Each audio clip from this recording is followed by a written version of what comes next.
Lasagna. আজকে আমি আপনাদের সাথে শেয়ার করব ওভেনে লাজানিয়া বানালাম, আর যেটা নুডলস সিদ্ধ করা না, কিছু না, এভরিথিং ইনস্ট্যান্ট একসাথে দিয়ে ওভেনে বেকড। চলেন এই ইয়ামি লাজানিয়াটা রেসিপি আপনাদের সাথে শেয়ার করি।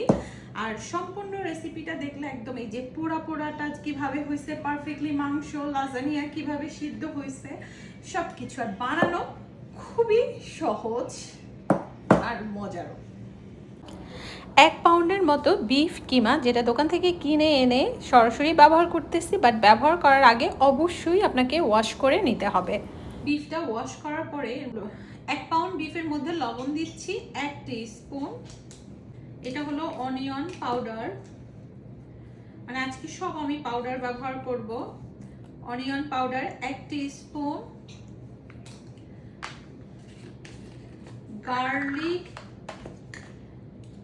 গার্লিক পাউডার হাফ টিস্পুন, আর আদার পাউডারও হাফ টিস্পুন। যেহেতু আমার মাংসটা মাপা, আমি জানি 1 পাউন্ড, তো সব মেপে দিচ্ছি আপুদের বোঝার সুবিধার জন্য। সব কিছু একদম মানে ঝটপট মশলা দিয়ে ইজি রান্না। আর ব্ল্যাক পেপারটা জাস্ট সামান্য পরিমাণে দিব। আর আমি পাপরিকা দিচ্ছি, তো যারা একটু ঝাল খান তারা মরিচের গুঁড়া বা মরিচটা দিতে পারেন। হাফ টিস্পুন পরিমাণে পাপরিকা, জাস্ট সামান্য পাপরিকা।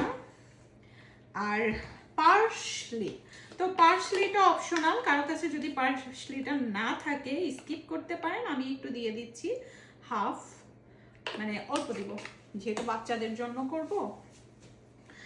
আর এরপরে এটা হলো গিয়ে আমার মাস্টার্ড কেচাপ। জাস্ট সবসময় আমি মাস্টার্ড কেচাপটা বাসায় রাখি, যেটার মধ্যে একটু স্পাইসি দেওয়া থাকে আর টু মাচ না। এখানে আমার মানে আমি জাস্ট 1 টিস্পুন দিব, তো একটু বেশি হয়েছে, আমি বেশিটা দিচ্ছি না, একদম 1 টিস্পুন। এরপরে এটা হলো পিজা সস। পিজার যে সসটা, আমি পিজা সস সব সময় কিনি মানে হোমমেড স্টাইলে যে পিজা সসটা, সেটা।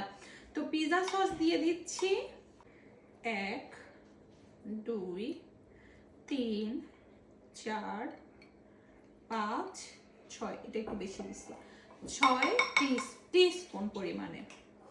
তো এরপরে যেটা করবো, হাত দিয়ে মাখাবো। তো হাত দিয়ে মাখানোর আগে এটার মধ্যে আমি একটু পানি দিচ্ছি, তো 1/4 কাপ পরিমাণে পানি দিয়ে হাত দিয়ে চটকানোর এটা কি, তাইলে ভালো করে, যেহেতু কিমাটা মানে একসাথে মাখা, যেহেতু আমি দোকান থেকে কেনা, তো এটাই একটু সফট জুসি যেন হয়, তার একটু যাবে। আমি শেষে বলে দিচ্ছি যে আমি টোটাল কতটুকু পানি ব্যবহার করছি। আমি পানি জাস্ট রুম টেম্পারেচার থাকা কল থেকে আইনা সরাসরি ইউজ করছি। পানি টোটালি না আমার 1 কাপের মতোই লাগছে, মানে 1 পাউন্ড বিফের মধ্যে 1 কাপ পরিমাণে পানি, একটু কম লাগছে 1 কাপের থেকে। তো ভালো করে মিশানো হয়ে গেছে। তা আমি কিন্তু আসলে যেহেতু বাচ্চাদের জন্য করব, সবসময় আপুরা খেয়াল করবেন আমি একটু লাইট মশলা খাই, যারা মশলা আরেকটু খান তারা আরেকটু দিয়া নেবেন। চলানের পরে লাজানিয়া বানানোর পালা, এটা রেডি। তো লাজানিয়া যেহেতু আমি ওভেন বেক করব, আগে মানে সিদ্ধ করে নিব না, তো এই জন্য এই লাজানিয়াটা কেনা, যেটা হলো গিয়ে লেখাই আছে ওভেন রেডি লাজানিয়া।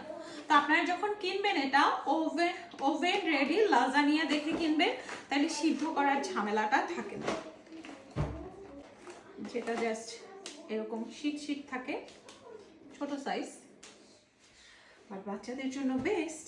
তো যে প্যানটা ওভেন প্রুফ বেকিং প্যান, সাথে হলো আমি 2 টেবিল চামচ পরিমাণে পানি, বাট গরম পানি আমি দিচ্ছি, যেটার মধ্যে আমি 2 টিস্পুন পরিমাণে টমেটো যে সসটা ছিল সেটা দিয়ে দিতেছি।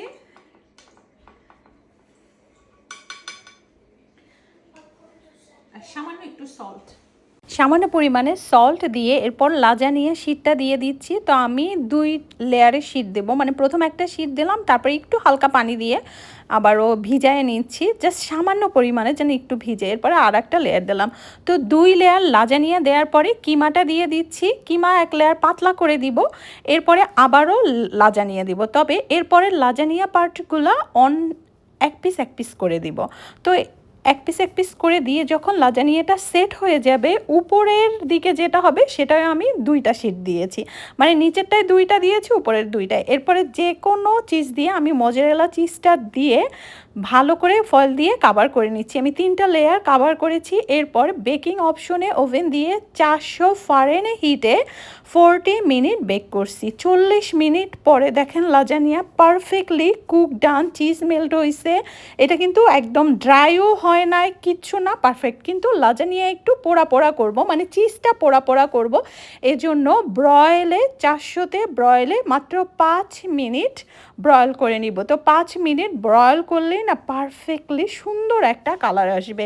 এটার জন্য পারফেক্ট চিজ কালারটা চলে আসছে। দেখে যতটা ইয়ামি লাগতেছে, কি বিলিভ করেন খেতেও অনেক বেশি ইয়ামি হয়েছিল। আর বাচ্চারা তো খুবই পছন্দ করছে।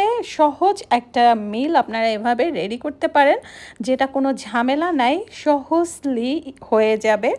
আর কাটার পর দেখে মাশাল্লাহ মাশাল্লাহ একদম পারফেক্ট ইয়ামি।